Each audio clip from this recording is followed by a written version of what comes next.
It is now almost 7 p.m.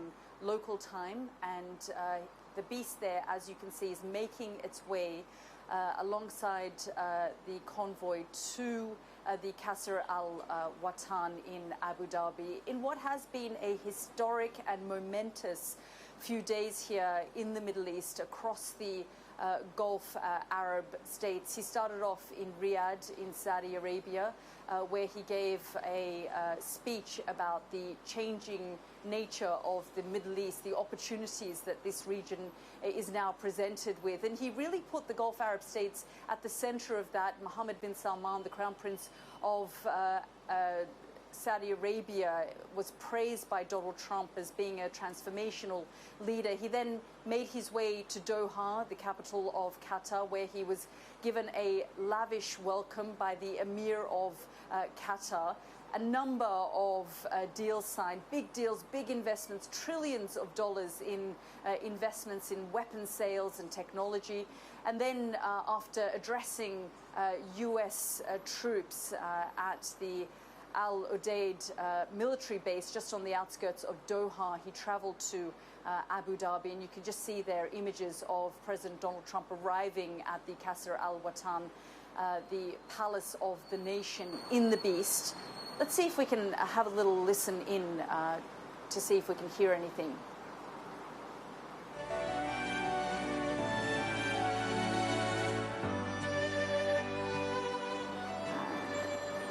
No chat, just some audio. And he was earlier greeted when he arrived by MBZ Mohammed bin Zayed, the ruler of Abu Dhabi, who welcomed President Trump. And it really has felt in the last few days like the monarchies here are trying to outdo themselves when it comes to the pomp and ceremony, the lavish welcomes that we've seen across the Arab Gulf states. It was quite extraordinary to see the way that he was welcomed by F-16s in Saudi Arabia, that escort he got. And then, of course, he arrived in Doha with very similar escorts, and now to Abu Dhabi, where MBZ has welcomed him. He was there like every other ruler at the tarmac of Air Force One to welcome President Trump. These gestures are rare, but they do see it as befitting the U.S. president. The U.S. president, Donald Trump, was the first visiting president to the state of Qatar, and he's the second serving U.S. president to travel to the UAE. So this is quite a big deal for the leaders, the emirs of this region. And so they want to bestow on him not just this sort of lavish welcome, which Donald Trump expects and is most comfortable with.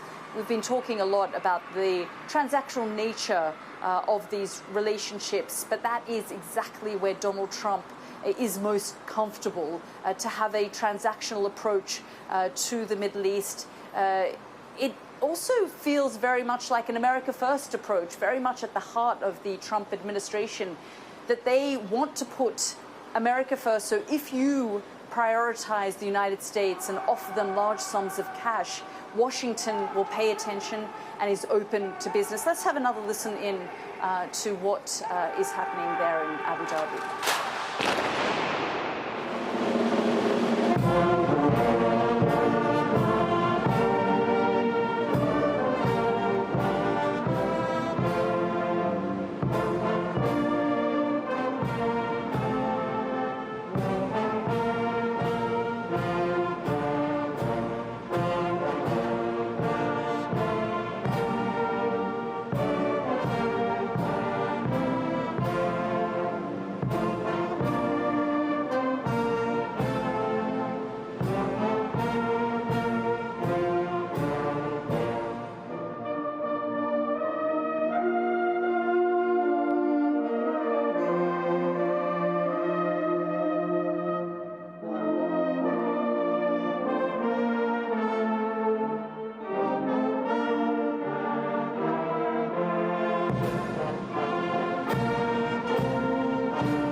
you're listening there to the American national anthem being played, and now one of the United Arab Emirates.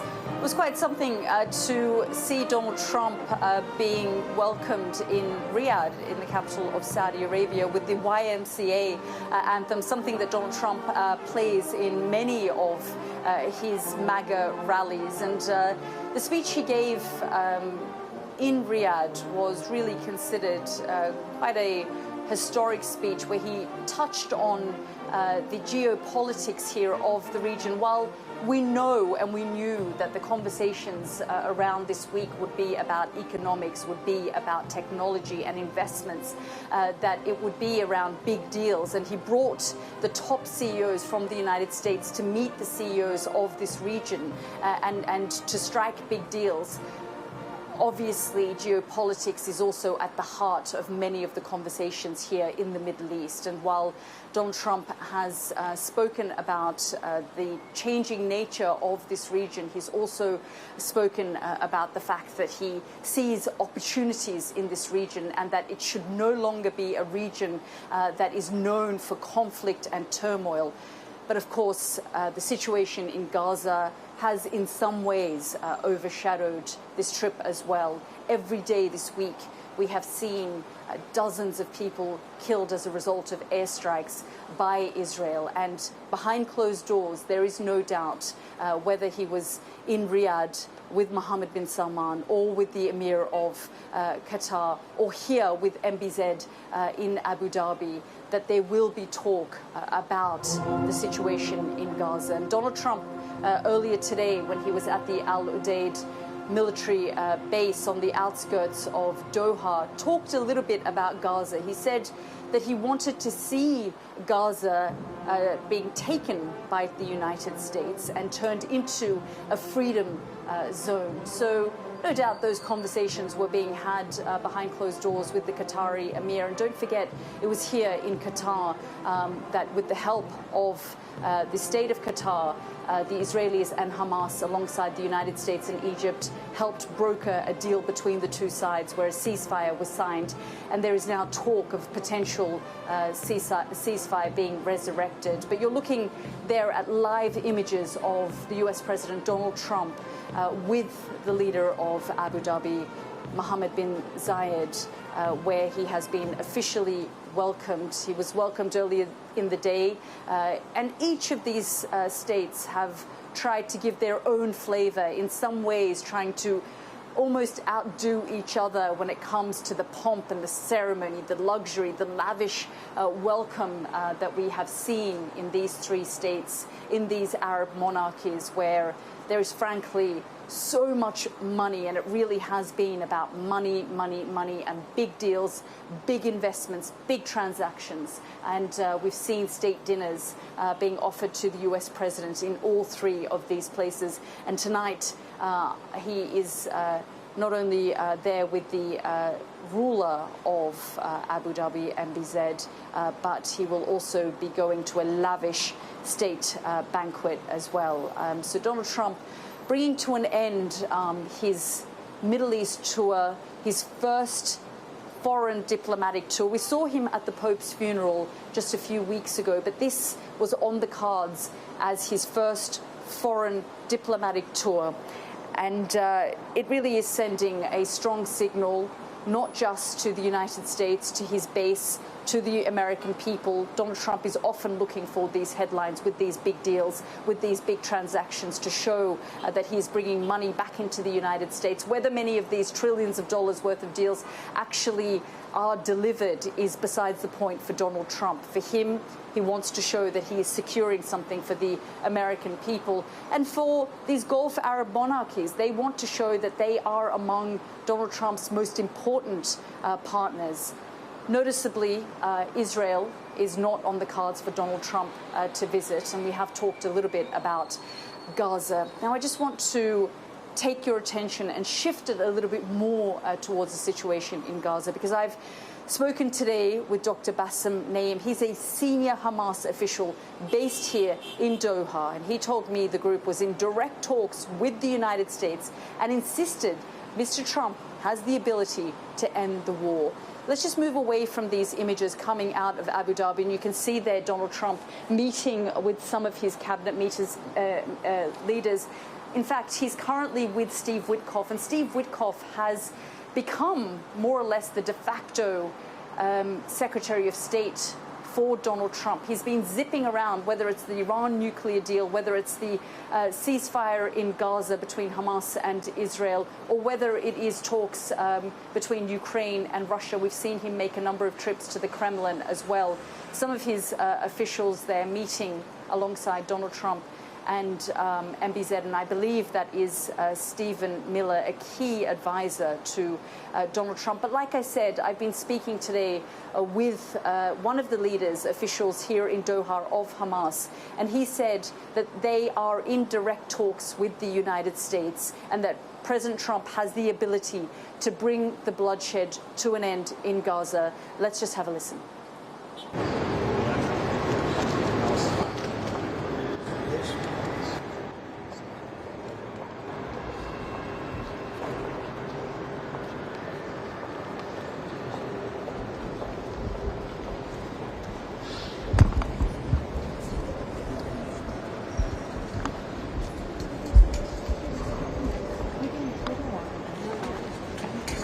Guided system, please.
A few minutes ago of President Trump arriving there at the Qasr Al Watan, the Palace of the Nation in Abu Dhabi, being greeted by Mohammed bin Zayed, the ruler of Abu Dhabi, to this lavish welcome, the sort of welcome that we've seen, frankly, in Qatar and Saudi Arabia over the course of the last few days. And Donald Trump has been meeting with these leaders, making big deals, big investments, and also being welcomed alongside his cabinet and his team, as well as his guests, to lavish state dinners in all three states. And he's really wrapping up his tour now of the Middle East. And as I said, a bit of a snub to Israel. Israel was not on the agenda for Donald Trump to travel to, even though he is in the region and only a stone throw away, amid reports of the cooling of relations and the frustration between Donald Trump and Benjamin Netanyahu. Now, I just want to take you to a report from our Middle East correspondent, Alistair Bunkle. I just want to warn you that this report from Ali does contain distressing images about events in Gaza over the course of the last day or so. Have a look.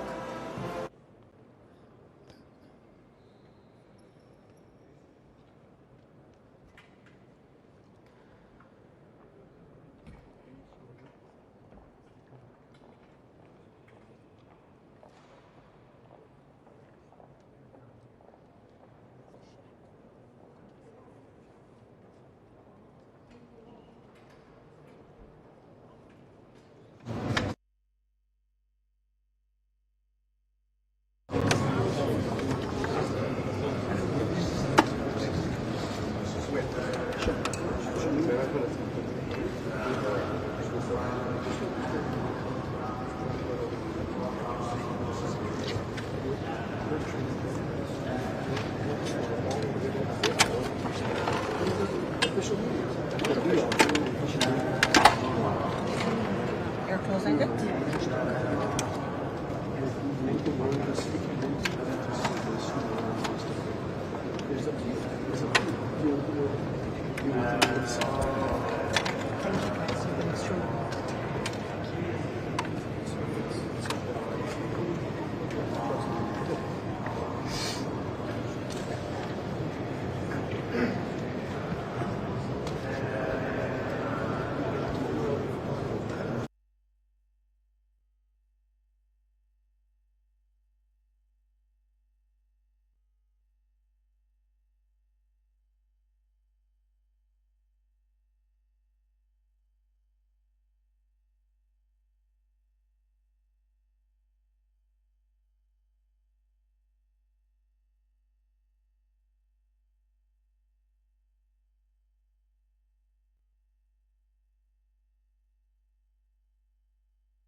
Yeah.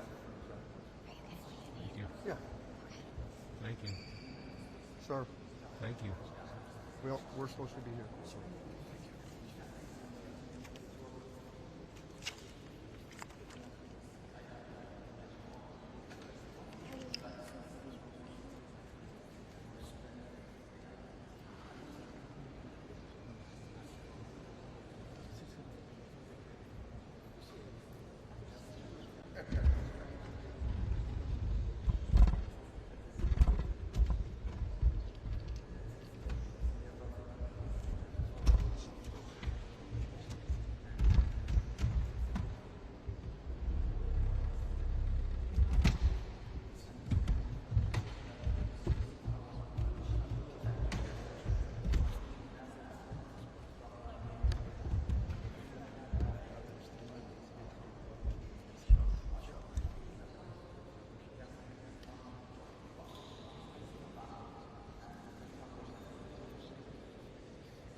the backlash in Washington was intense. I remember it, yeah. Whereas now, it's kind of like, well, we kind of got to do this. That said, the White House, on the face of it, is not commenting on these talks. I've been in touch with James Hewitt from the National Security Council. That's the National Security Council within the White House itself. He says Hamas has not demonstrated they are serious about peace. And the president has been clear Hamas must lay down their arms. Hamas continues to wrongfully hold hostages, including American bodies, in the dungeons of Gaza, who could easily be freed and have shown no changes in behavior to indicate they will cease to attack civilians. So, I mean, that's kind of a bit of a holding statement, which I think in itself is indicative, because in every realm, there's one man in charge in America, and that's Donald Trump. And so until he changes his view on Gaza, and we don't quite know what his view is, but until he changes his view, then nothing underneath will change. He has spoken briefly about Gaza today. Before he went to the airbase where we were at, he was doing a business roundtable here in Doha, and he spoke, as I say, very briefly about Gaza. Have a listen. Well, we're working very hard on Gaza, and Gaza has been a territory of death and destruction. The United States get involved and make it just a freedom zone, have a real freedom zone, put people in homes where they can be safe, and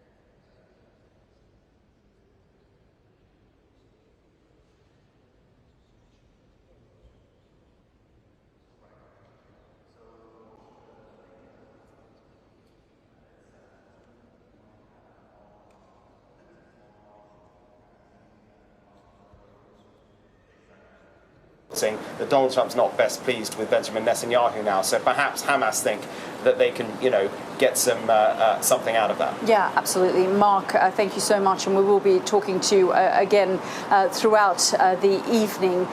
But from one Mark to the next, to Mark Austin. Mark, we're looking at these live pictures coming out of Abu Dhabi, this exhibition that the Emiratis have put together. We saw Donald Trump speaking there to an Emirati astronaut. They're really trying to showcase to the president the developments they've made in the area of space, science, technology, and this is really the area that they want him to focus on when it comes to the UAE.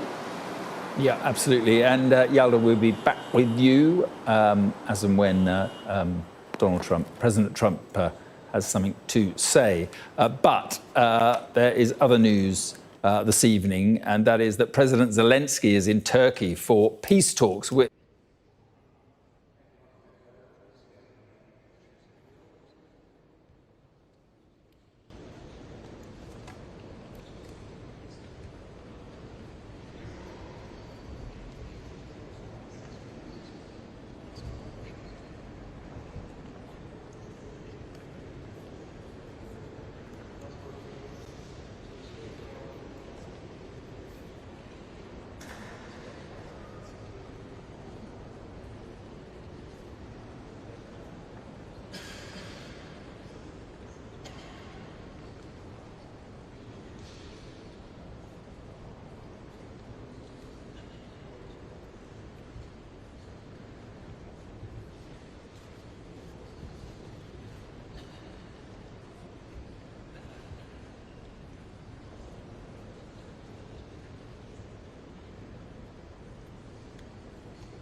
When they're you have a good time. You're having a good time. You have to say.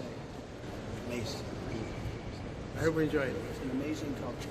Thank you. Thank you. It's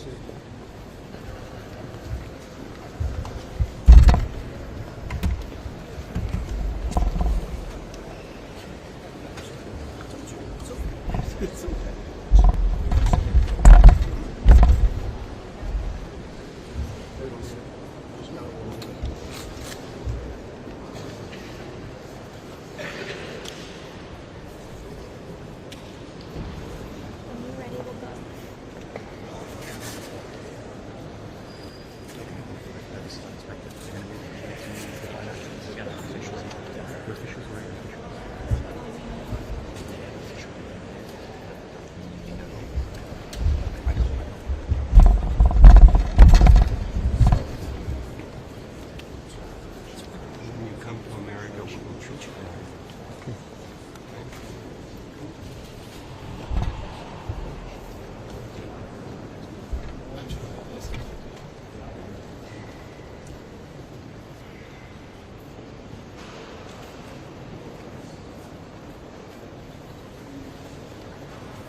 Speaks after touring the space exhibit.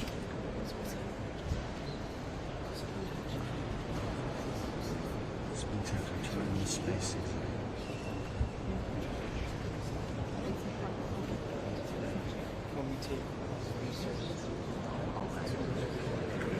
We're confused too.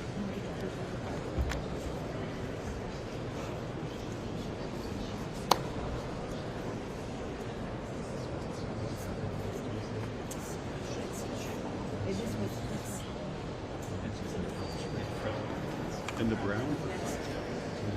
In the brown? Can we do a crop like this or like pictures?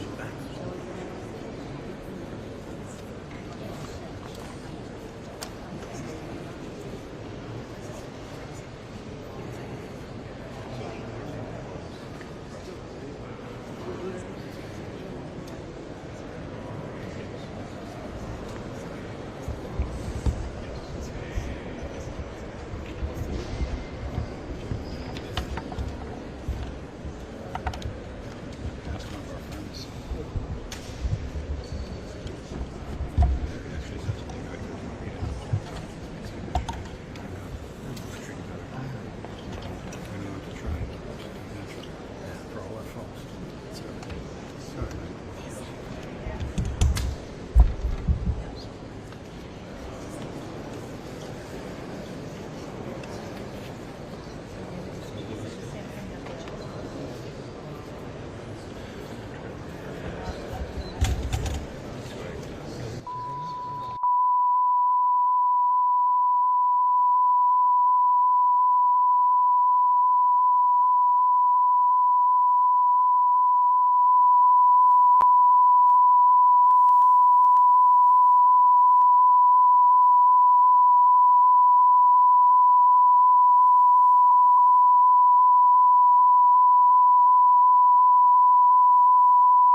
في ترجمة؟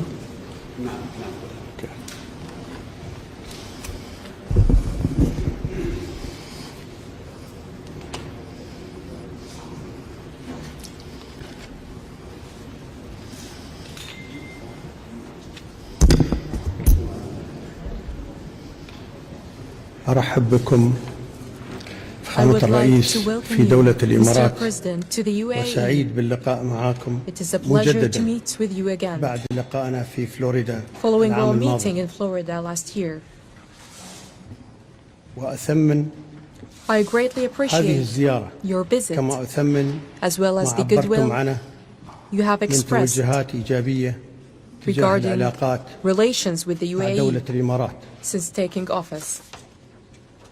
منذ أن توليتم مهام منصبكم فخامة الرئيس على مدى أكثر من 50 عام ترتبط دولة الإمارات والولايات المتحدة بعلاقات تحالف استراتيجي متعدد الأبعاد وصداقة تاريخية ممتدة تقوم على توجه مشترك لتعزيز الازدهار والاستقرار لبلدينا والمنطقة والعالم.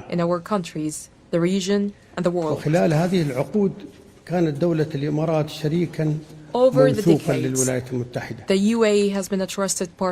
سواء على مستوى العلاقات الثنائية أو على مستوى القضايا المشتركة. ونحن حريصين على مواصلة تعزيز هذه الصداقة وتقويتها لمصلحة البلدين والشعبين.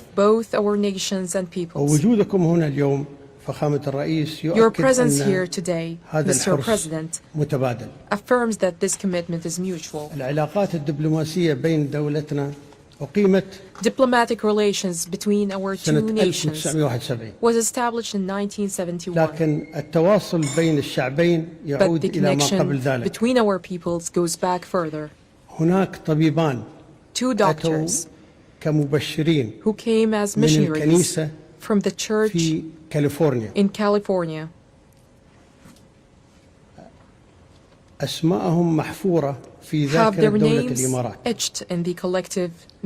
هم الدكتور بات وماريان كينيدي الذين جاءوا إلى مدينة العين في آخر الخمسينات وعملا في ظروف صعبة جدا حيث كان يتوفى من كل طفلين واحد وكانت هناك وفاة من كل 4 أمهات خلال الولادة. وأسس الطبيبان الأمريكيان مستشفى الواحة الذي لعب دورا رئيسيا في تاريخ الرعاية الصحية في دولة الإمارات. وبعد وصولهما ببضعة أشهر فخامة الرئيس أنا ولدت في هذا المستشفى الذي أسسه هذا الطبيبان الأمريكيان. وتقديرا لجهودهما In في recognition مجتمع الإمارات of their تم منحهما contributions, جائزة أبو ظبي في دورتها الأولى they were awarded the Abu 2005. Dhabi Award in كما its جرى first تغيير edition in اسم المستشفى 2005. في عام And 2019 in 2019, إلى the مستشفى hospital كند. was renamed تكريما لهما. Kenneth Hospital in their وعلى honor. ذلك استقبلت بهذه المناسبة عائلتهما في أبو ظبي And their family عرفاناً was hosted in بما Abu Dhabi in gratitude قدماه for their service من خدمات to لشعب دولة to the الإمارات. people of the UAE. فخامة الرئيس، هناك شراكة قوية بين دولة الإمارات Mr. President, والولايات المتحدة the UAE من and the أجل United التنمية. States share a strong development-focused. وأخذت هذه الشراكة دفعة نوعية This وغير مسبوقة partnership has taken a significant leap forward خاصة من مجيئكم في البيت الأبيض، since you assumed office, خاصة في مجالات الاقتصاد particularly in الجديد the areas والطاقة of the new economy, والتكنولوجيا energy, المتقدمة advanced technology, والذكاء الاصطناعي artificial intelligence, والصناعة. and industry. ومما يؤكد على ذلك مخطط دولة الإمارات للاستثمار في الولايات A المتحدة testament to this is the في هذه UAE's plan المجالات to invest من خلال المؤسسات in the الاستثمارية US الإماراتية in these sectors وبقيمة through the UAE's 1.4 investment bodies at a total تريليون value of دولار $1.4 في trillion خلال العشر over the سنوات next 10 القادمة. years. كما أن هناك شراكات ومشروعات مهمة Additionally, في هذا المجال بين major القطاع partnerships الخاص and projects في البلدين. are underway between إضافة private لما sector سبق، entities هناك تعاون استراتيجي in both في مجال nations. الفضاء مثل ما شفت فخامة الرئيس. الولايات المتحدة Beyond شريك these استراتيجي areas, لدولة الإمارات our countries في مشروع maintain استكشاف a المريخ strategic partnership in the field of space وبرنامج exploration رواد الفضاء ومشروع استكشاف and حزام the astronaut الكويكبات. program and the وفي هذا السياق asteroid belt mission. أريد أن أذكر شيء In ربما this لا يعرف context, الكثير، I would like to share something وهو that may أن not مركبة be الفضاء widely known. الأمريكية أبولو 17 The American spacecraft Apollo التي 17 انطلقت سنة 1972 أخذت علم that دولة flew in الإمارات في 1973 رحلتها إلى القمر. has carried the UAE flag وهذا on its العلم journey نفسه to the moon. أرسلته وكالة الفضاء That same flag ناسا Was إلى later sent المؤسس by NASA الوالد to الشيخ our زايد رحمة nation's الله عليه founding father, the في late عام Sheikh Zayed bin Sultan Al Nahyan 1973 in مع 1973, قطعة along من with صخور القمر. a fragment of lunar rock. والتقى الشيخ زايد رحمة الله عليه مع رواد رحلة أبولو Sheikh عدة مرات، Zayed met with حيث Apollo كان لديه astronauts طموح كبير on بالوصول several occasions, إلى الفضاء. and he had a deep and enduring mission في for the مارس UAE الماضي to reach space. قلتم فخامة الرئيس أن Mr. دولة President, الإمارات والولايات in March المتحدة of this year, you كانتا stated على that the الدوام UAE شريكين and the United States استراتيجيين have long been في partners دعم in جهود efforts السلام والأمن to bring في peace الشرق and الأوسط security to the Middle والعالم. East and the world. واليوم Today, أجدد التأكيد I لكم reaffirm to you إن دولة الإمارات that the UAE حريصة على remains مواصلة العمل committed مع to الولايات working المتحدة with the United States في كل ما يحقق السلام والاستقرار to في advance peace منطقتنا and stability والعالم. in our region and globally. أكرر الترحيب بكم فخامة الرئيس. Once again, Mr. وأنا President, I واثق warmly welcome you, and I'm بأن هذه confident الزيارة that سيكون this visit will have a لها profound, تأثير كبير جدا في and مستقبل علاقة positive البلدين. impact on the future حياك الله يسلمك. of our bilateral relations. Thank you. Thank you.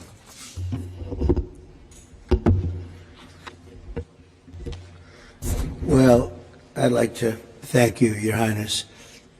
What a lot of people don't know, I think my staff is very surprised by it. You and I have been friends for a long time. We've been good friends. And what they don't know about you is that you are considered a truly great warrior. And you've been through the wars. You're a great warrior, a very strong man, a brilliant man, a man of vision, like few others, and highly respected. When they know you, there's tremendous respect, and you're so respected in the Middle East that it's really amazing. You know, done the tour with two of your very good friends, you know that. And we were talking about you, and I won't tell you everything they said, but I can say it was all good. It was all good. Total admiration and respect for what you've done and who you are.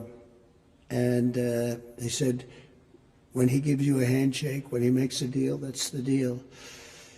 And your wonderful brother came to Washington a few weeks ago, and he told us about your generous statement as to the 1.4 trillion. And all I could say is thank you very much.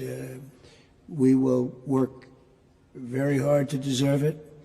I have absolutely no doubt that the relationship will only get bigger and better. Your relationship and mine can't get better, so I can't say it's going to get better because it's at the highest level it can be. But our countries will work together. We've become a very hot country. We were not such a hot country 6 months ago. And now I think we're the hottest country, if you want to know the truth. We had one little indication a year ago. We were having a hard time getting people to join the military enlistment, they call it in our country. We were getting very bad vibes, very unhappy. It was an unhappy country. A lot of foolish things were happening, stupid things were happening. And we just got the numbers. We had the highest enlistment numbers just about that we've ever had. We think it probably the highest, but they say have to be extremely accurate when it comes to the news because they check every word I say. If there's a little bit of an inaccuracy, but I will tell you, we had just about the best numbers for enlistment we've ever had. Every one of our services. I'm very proud of Space Force because I created Space Force. That was my baby. Hadn't been done in 78 years, a new force, and it's doing phenomenally well. We were not winning the space war, and now we're leading it by tremendous margins over Russia and China primarily. And so we're very proud of it, but I'm very proud of maybe even more so the enlistment numbers. So we went from having a hard time getting people to join our armed forces and our police, by the way, to having the best numbers that we've ever had, wanting to join. They're proud of our country again. That's a big thing, and to happen so fast, over about a 6 or 7 month period, that's a big honor. And likewise, the police, very hard to get police, and now the ranks are bursting and with pride. So that's something that we're very happy about. We've had investments in our country over the last 3 months, but really 2 months because it took me a couple of weeks to get started. You know, I had to get a little acclimated again because we had a very successful first term, as you know. We had one of the most successful economies in the history of our country. First term was amazing. We did a lot of things. We rebuilt our military. We did a lot of great things. And I think this is even going to be better. But we have now, I think, substantially over $10 trillion of investment. And now when I add the 1.4 trillion, we easily break that number. So that's investment or investment that we think will soon happen. And it doesn't include people that are building, because not everybody comes and tells us that they're building, and you know, it's a big country, but we're having numbers that we've never done before, and that means AI plants. That means, as an example, a really good example is Apple. Apple is now spending much more than $500 billion on plants. They didn't do that before. As you know, they built their plants in another location. We have the biggest computer company, $500 billion. We have Mr. Wei of Taiwan is spending $200 billion. Jensen who's great. Jensen Huang is spending $500 billion. We have numbers that nobody's ever seen before. That all means jobs, because to me the most important jobs, I want jobs. And we have costs are way down. Groceries, we have a term grocery. It's an old term, but it means basically what you're buying, food. It's a pretty accurate term, but it's an old-fashioned sound. But groceries are down, costs are down, eggs are down. They were, first week they were hitting me with eggs were up 200%, and now they're down to a number that is amazing. We're down 97, 98% from where they were.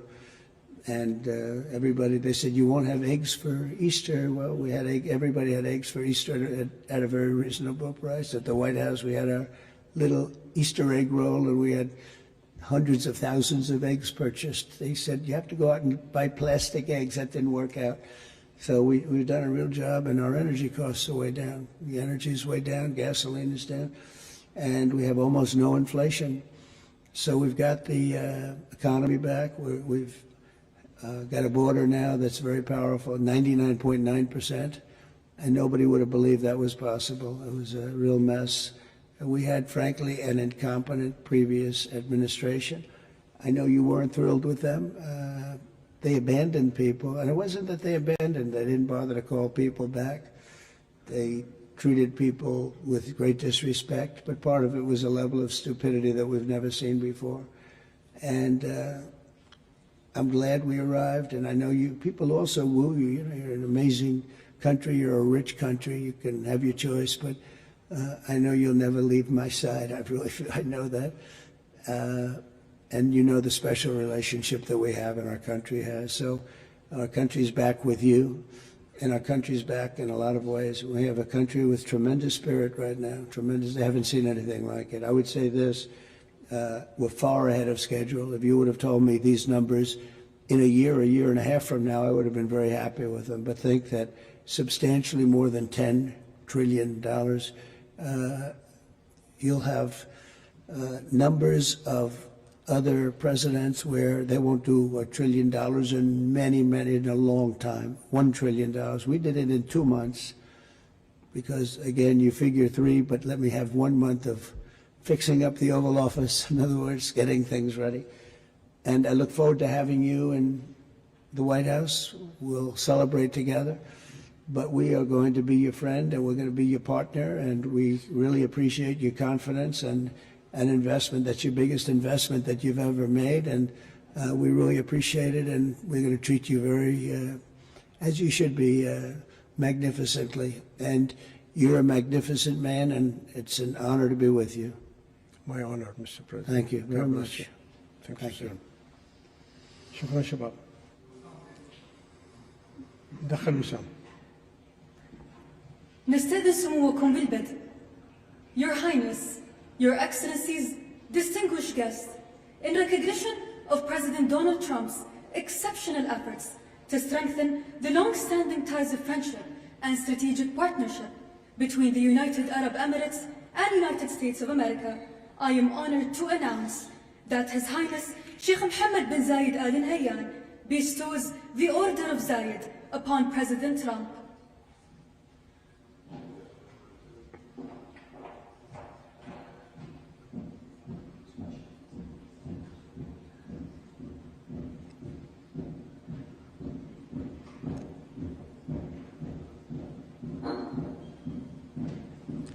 Will you give me the honor?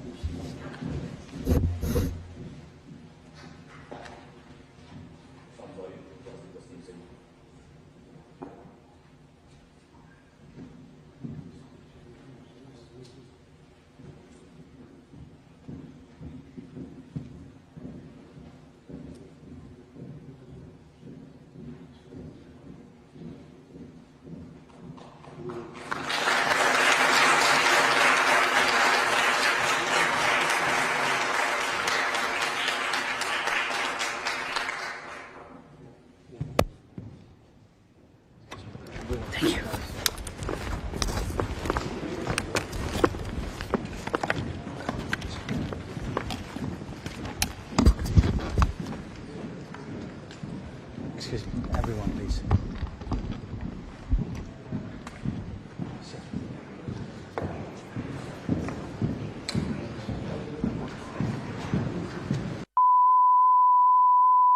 The Obama and Clinton administrations. Thank you so much, Mara, for joining us here on the program. We're just watching Donald Trump there with MBZ, and before that, like I said, the Emir of Qatar, and also with MBS a few days before that. It's been quite an extraordinary split screen, though, Mara. On the one hand, we've seen these sorts of lavish welcomes in the Gulf Arab monarchies, and on the other hand, we've been seeing sort of devastation in Gaza that has, if you are paying attention, somewhat overshadowed Donald Trump's trip here because of the death toll that we continue to see rising in the Gaza Strip. Yeah, it is a stark contrast, as you point out. I don't think, sadly, that President Trump is spending a lot of time or energy or focus, nor the people on his team, on the extent of devastation in Gaza. He is focusing on, to some extent, it appears, showing Prime Minister Netanyahu that the closeness of his relationship is much less with him and much more with the Gulf monarchies. And I think that's for a number of different reasons. And no surprises, really, that the focus of the last few days has been investments and deals, technology and weapons sales between these various Gulf Arab states. But were you surprised at what we saw in Saudi Arabia, for example, with Donald Trump lifting sanctions on Syria and in many ways embracing of the former jihadi rebel leader, now president of Syria, Ahmed al-Sharaa? So I think at this point it's a pretty high bar in this country to be surprised by actions that President Trump takes. It's also somewhat of a fool's errand to try to see the logic behind them. And I say that because from all indications, there is no real national security policymaking process ongoing that would advise and offer recommendations to the President of the United States. There is not the kind of process that has been part of how this country, how the United States has functioned under prior administrations, Republican and Democratic alike. And so I think that what President Trump did with respect to the Syrian leader was, my guess is, a result of conversations that he had with the Saudis and with the Qataris, and not necessarily consistent with any advice or guidance he was getting from those within his administration. I think there are logical policy reasons to be for the United States to be lifting some sanctions on the Syrian leader, I should say that, but to do it in the kind of what seems to be a fairly impulsive way and with no conditions and without getting anything from it for the United States, for security interests, dealing with the concerns, given what the background, the very definite terrorist background has been of this leader, that's concerning. Do you think, though, that the transactional nature, the art of the deal foreign policy that Donald Trump deals in, while it might make the United States and officials in the United States uncomfortable, we are seeing it's different to the Biden administration. Frankly, didn't get very far when it came to situations like Gaza, for example. Under the Biden administration, tens of thousands of people were killed, and Prime Minister Benjamin Netanyahu wasn't listening to them. So I would say that U.S. administrations, again, Democratic and Republican, have had challenges at various points, not just with the government of Israel, but with other governments of making, of leading to exactly the kinds of changes that the United States might see as in its security interests. I have not seen with President Trump any startling difference that you seem to be indicating in his greater ability to get change from Israel. I have seen him making a number of deals that, as you point out, are transactional. I'm not sure they're always in the interest of the United States. I'm quite sure they're always in President Trump's personal interest and often personal financial interest. And so I think there's reason for concern on that. But I don't see the causal relationship between his transactional dealing and advantages for the United States in policy, nor do I see, the devastation that's going on in Gaza is as bad, if not worse, than it has been for some months now. And I do not see a strategic end for Prime Minister Netanyahu, nor do I see President Trump and his team leveraging toward that end, though there's plenty of opportunity to do that given the meetings he's been having in the Gulf, and where I would hope and expect Gulf countries to be weighing in. I'm not sure that they are. Yeah, we'll have to wait and see what comes out of perhaps some of the closed-door conversations, if any, about the situation in Gaza. And I spoke to a Hamas official today who confirmed that they are, in fact, in direct talks with the administration. So we'll have to wait and see whether that eventuates into anything. Mara, thank you very much for joining us here on the program. Thank you for having me. Well, as you can hear, Mark, skepticism there from some former Democratic officials about the way in which Donald Trump operates, that sort of transactional approach to things here in the Gulf states. But in this part of the world, they feel very comfortable with the way in which Donald Trump operates. And we'll have to wait and see whether he is also paying attention. It doesn't appear so at this stage on the devastation in Gaza, although in the last few minutes we have been getting reports that the US Secretary of State Marco Rubio has flagged to Prime Minister Benjamin Netanyahu that he has concerns about the blockade that the people of Gaza are currently facing, with aid not being able to reach those Gazans who are facing airstrikes on a daily basis in the Strip. We are following all the developments here on the ground. Mark, back to you in the studio. Yeah, Yalda.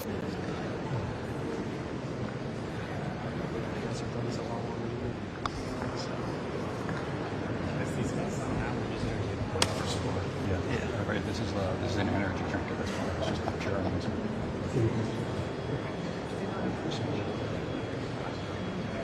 It's pretty weird. It's weird. So we have one of our guys who's from Bangladesh and we try to put him there. This is great. And they're like, okay, well, if you said we'll give him a waiver. And he said, no, we need a journalist. We know where he's from. We need a journalist.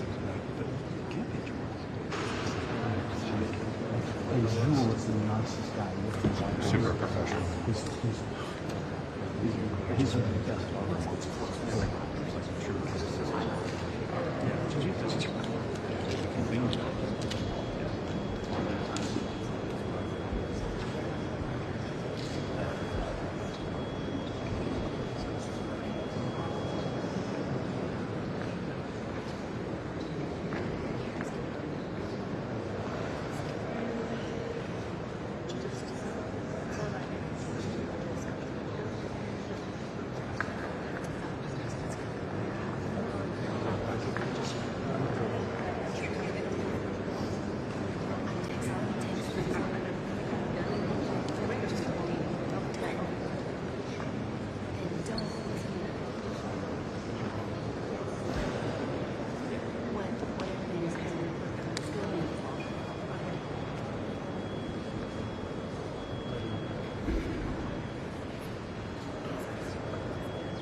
We've had a little trouble.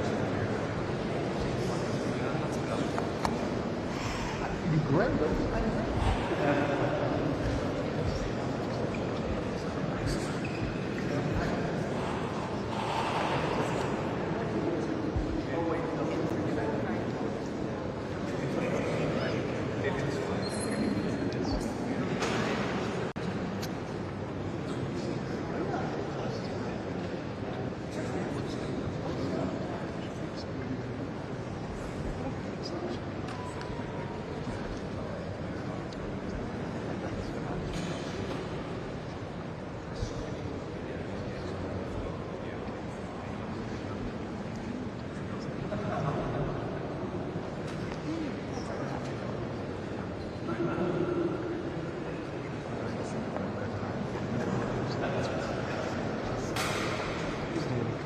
And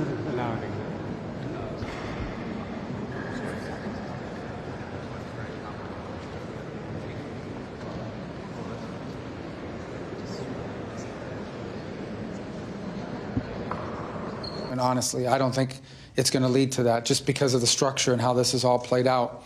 I think the next thing that has to happen here for there to be a breakthrough, if there's going to be one, is going to involve President Trump's direct involvement. And I believe the president shares my assessment. It was President Trump who urged President Zelensky to accept this meeting with President Putin. What is the definition of what happened since then? And how did we end up from having Zelensky-Trump and Zelensky-Putin meeting to actually expecting Trump-Putin meeting? Well, again, it's not expecting. It's my assessment, which I think the president shares, that the only one who can break this logjam at this point, if it can be broken, is President Trump. He just wants to end the war. He doesn't care who gets the credit for it. He doesn't care who went first. He wants the war to end. He outlined this in his speech a couple of nights ago, where he talked about the fact that he hopes to live in a world where we are building, not destroying. And so that's what he's trying to do here, is achieve peace. At the end, we all have to remember that this is the goal here. The goal here is not to claim victory one side over the other or to gloat about who outmaneuvered who. The goal here is to end a conflict where everyday people are dying. And the longer it takes to end this war, the more people will die. This war will eventually end with a negotiated settlement. It will not end with a military solution. The problem is that every day that goes by and the longer it takes, the more people will die and the more destruction there's going to be. And that's what he's motivated by, 100% entirely motivated by bringing about peace. And that's what we endeavor to do here. And so it's my view, which I think the president has publicly shared as well, it's his view, I should say, which I share, that the only way we're going to get a breakthrough at this point after what's happened here is for the president to directly engage, probably at a personal level, and determine once and for all what it is the Russian side wants and whether peace is possible. Mr. Secretary, it was announced. And I can tell you, President Zelensky's plane has now left Turkey after, as I say, a fairly chaotic day. But Marco Rubio talking about the way forward there and very clearly paving the way towards a summit meeting between President Trump and President Putin sometime in the future. And that's rather than this idea that the Europeans had of sanctions on Russia if President Putin didn't turn up to these talks in good faith. So it's all a bit of a mess in Turkey today. Adam Parsons, Europe correspondent, joins us. And Adam, it's fair to say, not a carefully choreographed day of diplomacy. Absolutely not. And Marco Rubio, I think there has just stirred the pot even more. Plenty to unpick from that. I mean, notably, repeating again and again, this only ends with Putin and Trump in the same room, which of course plenty hope might happen here. Looks vanishingly unlikely at the moment. Also, that kind of interestingly amoral position that America has taken, that we don't frankly care who comes out in top, but we just want a negotiated settlement. And also sort of hinting there that they were lied to, that the rest of the world was lied to, that they turned up here in good faith, thinking that Vladimir Putin might be here, and lo and behold, here he isn't. And so that adds to this, as you said, Mark, pretty difficult day of hide and seek.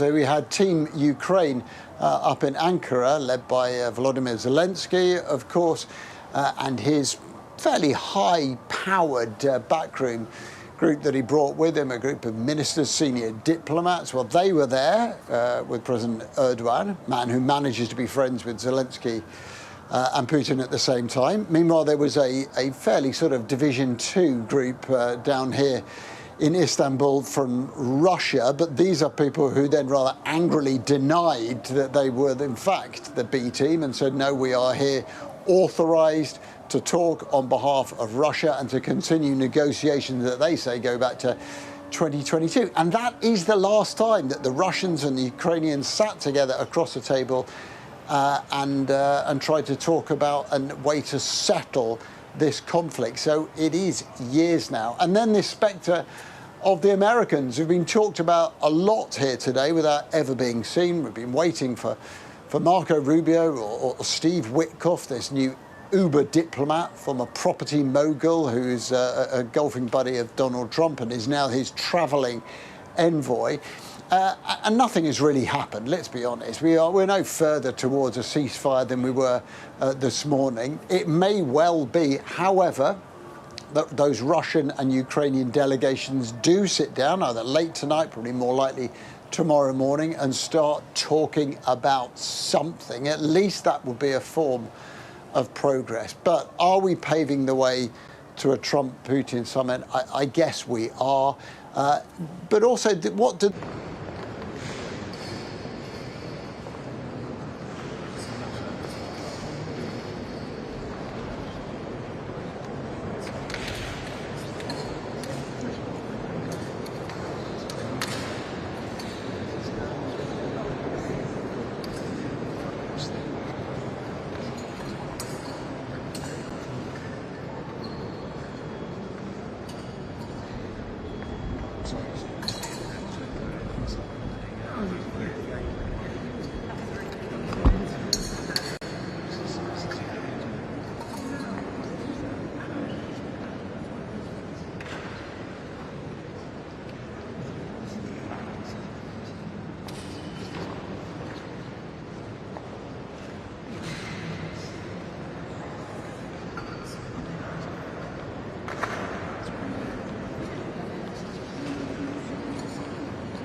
AJ. Excuse me.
This has been a great visit with a great man, a great country.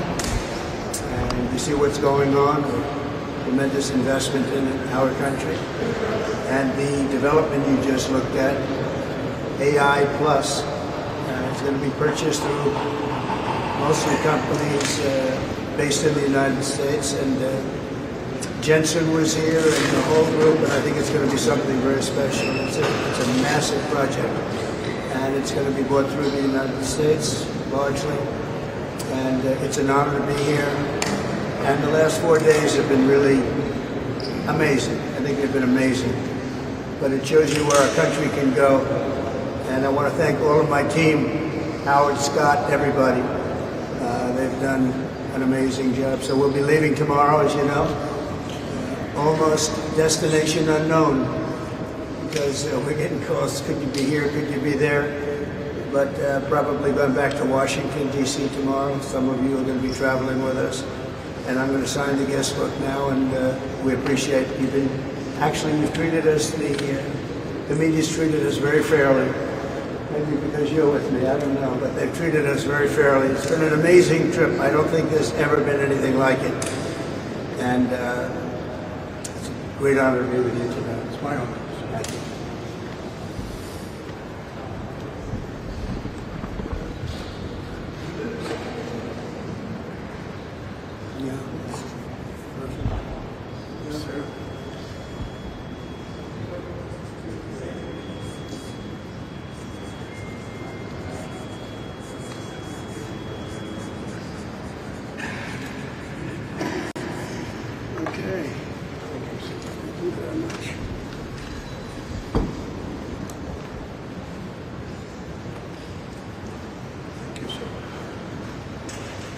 Thank you very much.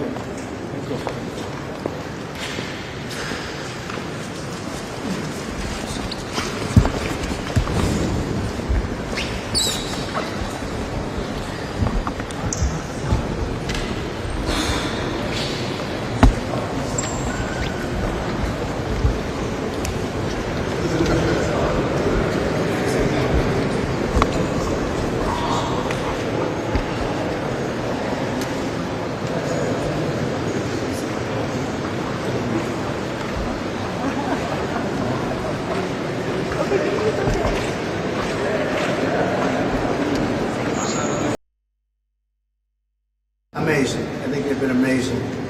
But it shows you where our country can go. And I want to thank all of my team, Howard, Scott, everybody.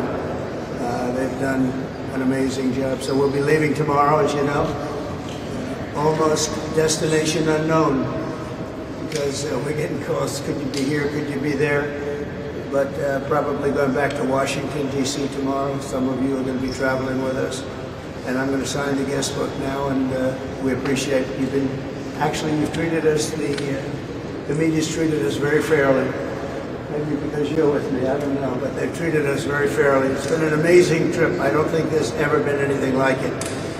And it's a great honor to be with you tonight. It's my honor.